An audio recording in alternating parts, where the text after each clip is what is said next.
What's going on, guys? Season 30, Apex Legends, releasing on August 4th, 2026. The official patch notes are scheduled for the August the 3rd to come out, so we'll know more about exact cooldown timings, percentages with this energy ammo update, some arsenal timings, loot bin timings, attachment stats, specs, and all that will be final on the 3rd, like I said. But a little bit about Season 30 Apex Legend. They're calling it marked. Season 30 appears to kind of be changing Apex from a game where you're just slowly maneuvering around to build the perfect loadout, kind of in the loot simulator vibes. And we're moving, who would have thought Apex moving towards more fast paced nonsense here? We got more aggressive Battle Royale where loot's going to be a little more scarce. Weapons, the upgrades to weapons are going to involve a little more trade-offs, as you're seeing here. Energy guns, as I mentioned, are going to recharge themselves. So kind of like an iPhone deal there. Make sure you got a USB-C on you. And then entire teams might temporarily disappear. So that's something to consider, as well as some map changes, which I can't remember the last time we had something like that. With all the loot changes, we have changes to Loba, which I think will create potentially a new meta.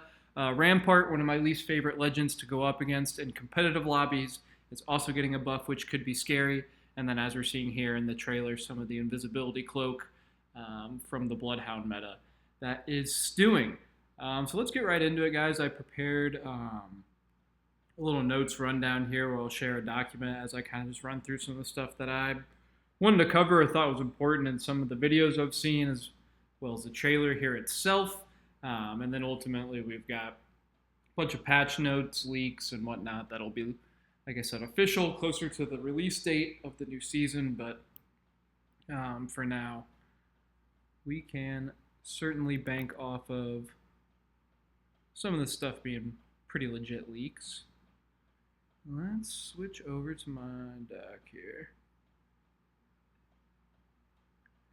All right, Apex Legends Season 30. They're calling it marked, as I said. It's going to change the flow of a lot of Apex games, I think, but for different reasons, as we've seen lately. So obviously with Axel, you've got the Pathfinder double grapple coming out, Octane meta, Valk with the jetpack passives. I mean, Gibby even getting the speed boost and everything. Speed is the name of the game. Speed kills in meta. Wiping out squads quickly, getting a quick knock and getting in with numbers, looting quick, rotating quick. Like I said, speed kills, that's kind of been the meta. Movement's been the meta.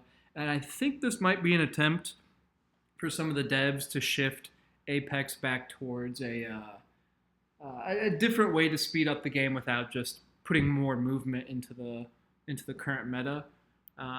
So Bloodhound is becoming an overall squad hunter. It looks like we're getting a complete rework. This is kind of the headline legend that's getting the change here. Saw him in that trailer video. The new passive tracking. Enemies will now leave a glowing trail as they move. So I guess there's going to be a little bit more of like a dash or just that, a glowing trail, like a trailblazing little something left behind them, which should, I think, ultimately will probably either get shortened or the visual will get cut down on it, some kind of nerf there. But it sounds like that'll be pretty powerful as it comes out originally, just leaving a little bit more of the trail. Bloodhound's White Ravens. I honestly don't run a ton of Bloodhound. Back in the arenas days, we'll get into that, bring back arenas. One of my buddies used to run some Bloodhound, and I mean, that was probably closer to season 10, kind of when Sierra was coming out. But the White Raven, he's got improved detection range, can apparently be activated simply by looking at them instead of actually engaging with them. And then they should require less interruption and interaction while tracking. I threw down some simple stuff too, like why does this matter? Bloodhound's tracking becomes more directional and continuous. Instead of only learning that somebody passed through an area 20 seconds ago, it's just like much more clear evidence, or like a little less guesswork there, a little less inference on the data, and it's, just with the glowing line and trail, it's a little more directionally intuitive to follow that. I don't know. Like I said, I'm not huge on Bloodhound. I don't run a ton of Bloodhound. The other new ultimate, though, the Allfather's Cloak. I don't know if you guys watch the lore videos. If you are going to get into it or want to start with Season 30 around the corner, Bloodhound getting the rework, probably some cool skins are going to be coming out. Go watch that lore video. It's probably my favorite that's out there. There's a few really good ones on YouTube, kind of breaking down, getting into the deeper weeds of things. But just kind of the general ones that Apex dropped and the trailer videos and stuff. There's some pretty neat stuff, and I don't know. Just I like history, so the old Viking kind of. I don't know. I think Vikings kind of like the right vibe, but regardless, sticking with it, the new Ultimate Allfather's Cloak. While cloaked, players receive camouflage. It's not a perfect invisibility. I saw somebody in a different video kind of comparing it to the old Apex cloaking, or Apex, the old Halo cloaking, where it's kind of like a blurry, mirrorish look, but or almost like a reflective looking in the pond type of ripple effect where you can kind of see things popping up that way. But either way, invisibility being added is a big deal. If you ask me or any other Apex player, reportedly receiving an increased movement speed during that ultimate. Going to receive improved enemy visibility with threat vision. Wow, just had a stroke there, sipping my coffee. The cloak lasts for 12 seconds after leaving the device's area. So I think it's like a 6-meter, relatively small bubble, almost like a smaller Apex or smaller Seer little dome that you're throwing up, or a Gibby dome. But after you leave that for up to about a dozen seconds or so, you can remain invisible. So think, someone's got the high ground, you got to push out of awkward side of a building, and you throw down the invisibility cloak, run out the doors. Team sees the doors open up, and a bunch of little. I don't know if you guys have ever seen The Incredibles. Of course you have, but when Violet's kind of invisible in the pond, swimming around, the guy throws the sand in after her to find her. I think that's what's going on here. So, going to be invisible, going to be some guesswork for the other teams trying to detect Bloodhound, and then whole Bloodhound teams if we're throwing this down. Going to make Bloodhound both offensive and defensive too, which I think, like I said, obviously will pull him into the meta here. Saw him on the cover. It's obvious that he's going to get in the buff, kind of the featured person in the trailer. But I'm interested to see how people use that in the offensive manners as well as the defensive ones. I think getting pushed by an invisible squad. You know how quick those. If you knock a lifeline and throw down the invisible thing, run through it, 12 seconds is plenty of time to get into a building and clear out a floor with numbers on 3-on-2 or whatever. So, invisibility cloak. I don't know, is this Harry Potter or whatever was going on here? Never seen the movies, but pretty sure there's an invisibility cloak in that. With all the loot changes, I believe, just off the top of my head, we've got like this red power-up stuff. We'll get into that or whatever. I'm blanking on the name. Different loot type of hop-ups. And overall gold floor loot, gold clips, gold lasers. I'm a big laser guy. Not going to be finding those on the ground loot, as well as arsenals. Arsenals will not be ready to go off drop. So that's going to take a little bit of time to recharge. And I believe loot bin recharge cadences are going to be switched up here. So all that being said, why does that matter? Well, Loba's getting a buff, and her being able to throw this down and get this red loot is going to absolutely change everything. She can see it through walls. She's got the black market, so she can get everything in that radius quickly. And then the bracelet animation for her movement. I mentioned earlier the movement meta is kind of big now. Is here to stay, it seems like, in Apex moving forward. Not going to be getting rid of anytime soon. But Loba getting a quicker, I think, again, so I was watching a video earlier today. I think the animation's about 3.5 seconds. It's going to be brought down closer to 2.5 seconds. So increasing the ability to maneuver as well as looting. I'm interested to see how some Loba gameplay unfolds here in competitive Apex lobbies. I don't know if I'm excited to see. It could be entirely frustrating. I've already started to see, some knocking of squads and, go to loot a little loop in that you think you're claiming towards an in-game, and Loba just starts claiming your loot. Gosh. Nothing. There's just a frozen sledgehammer to the groin there when you're seeing that go on. But another legend that's getting a buff is Rampart. I hate playing against good Ramparts. It's so annoying to me that there are players out there that need a whole mounted turret just to beat me in a gunfight.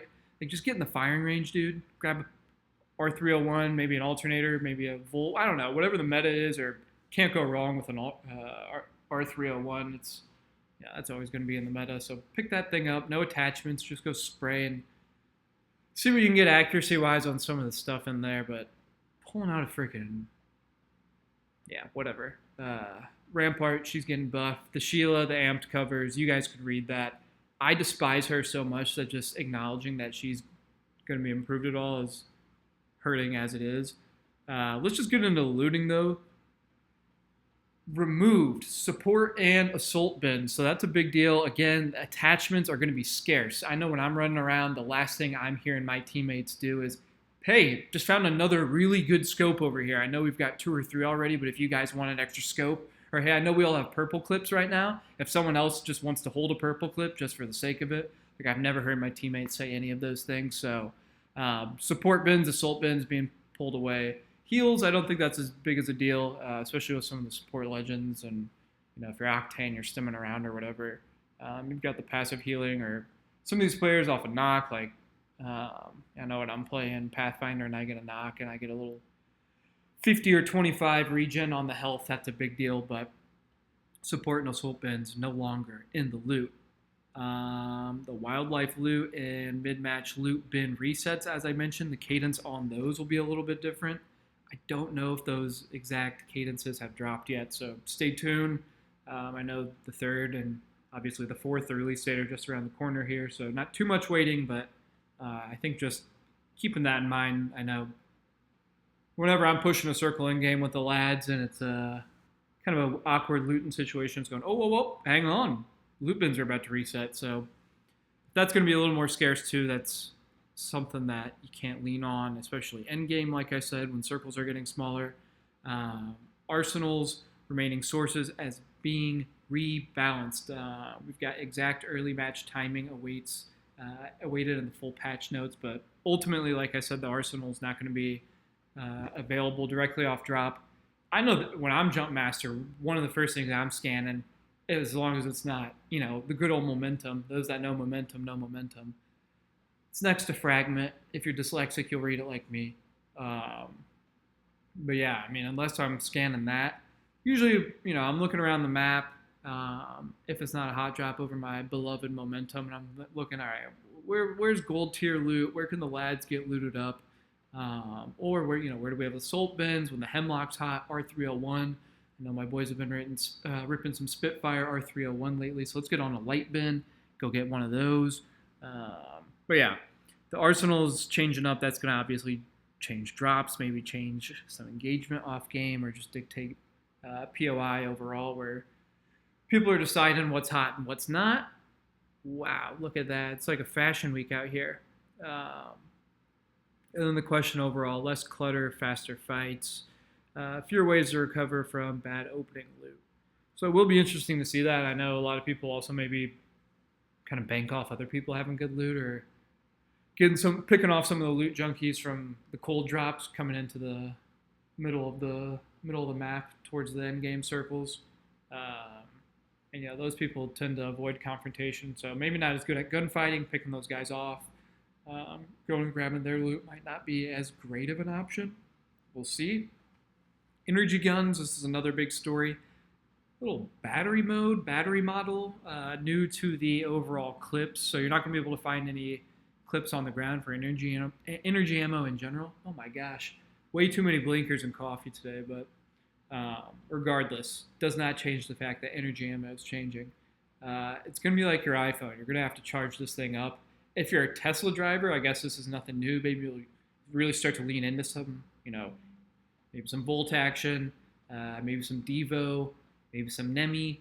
I guess, my boys are big T-take guys. I had a good T-take game or two the other day. Just, getting some close range shots in too, using it like a shotty, but I'm not huge on the T-take myself, but I think people will definitely be more open to testing energy ammo guns. Or if you're like myself, where you're a little on the fence with some energy ammo guns, you'll probably be like, I really don't want to try it with this charge-up stuff. But I think the Volt's going to really rise to the top here. It's been my favorite SMG for the past, probably since Split 2 here in Season 29.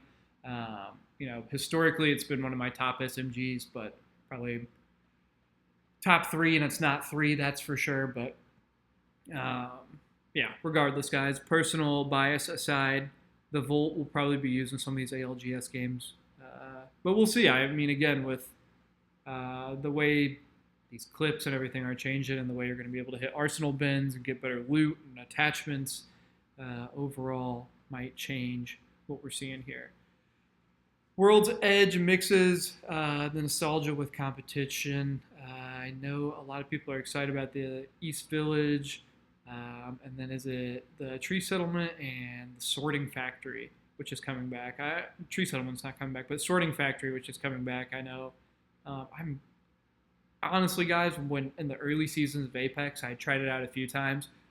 The lads and I don't know why I'm calling us the lads, we really, really gravitated towards arenas early. So the 3-on-3, quick, here in the USA, playing basketball, playing sports, 7-game series, get into that game 7 or maybe sweeping a team, some of that kind of competitive aspect baked into the nature of the gunfighting, as well as coming over from Call of Duty where I'm playing more search and destroy, objective type games.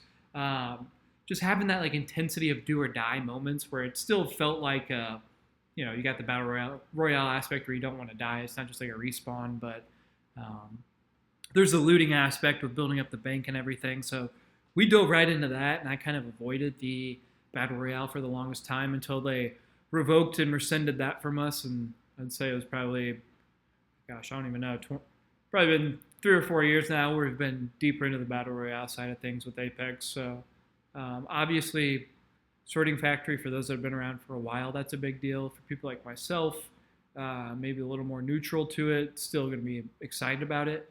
I know in Fragment, what I am excited about is that big parking garage. I call it Parking Garage XL or whatever.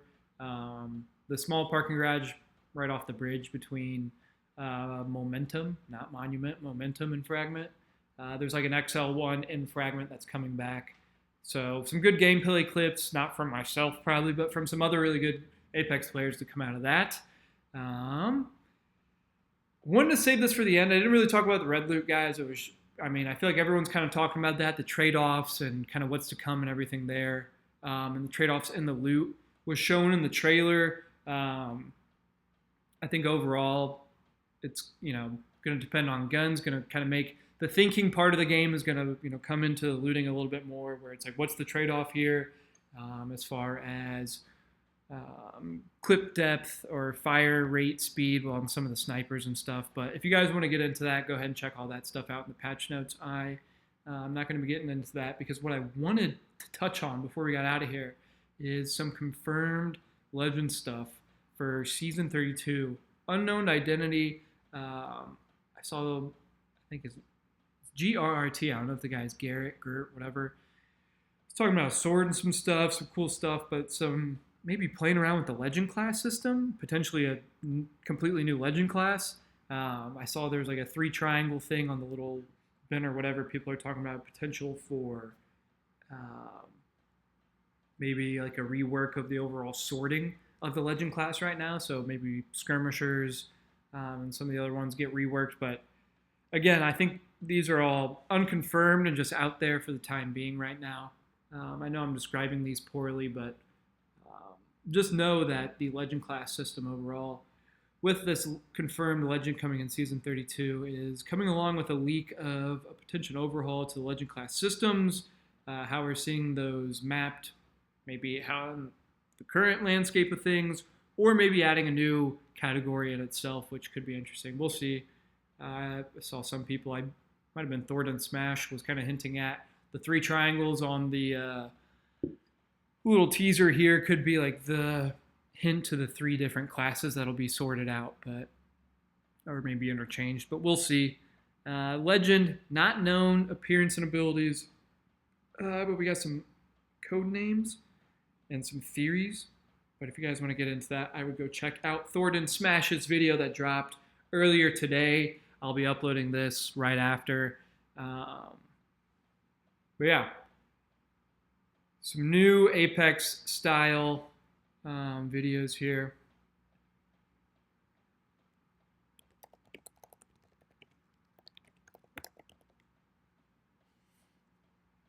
I mean, come on. I can't just completely tease you guys, right? Let's see if there's any images on a quick Google search. Or maybe if I can get the 3 triangle thing that I was talking about in this loop bin, which, again, it's just a bad regurgitation of some other stuff that's going on. Here's Thornton Smash's video. Maybe that's just what I'll do is plug him. So if you guys want to check that video out. After this ad, here we go. Title, Apex Legends New Legend. Tempest, abilities and gameplay. I know some people are talking about like maybe weather, temperature style stuff with, Tempest, temperature, whatever. Or, I mean, God forbid where climate can change into Apex Legends. But let me know what you guys think about this style of video of Apex Legends of Season 29, Split 2 of Season 30, where we're heading. Do we need new legends? Do we need new legend classes?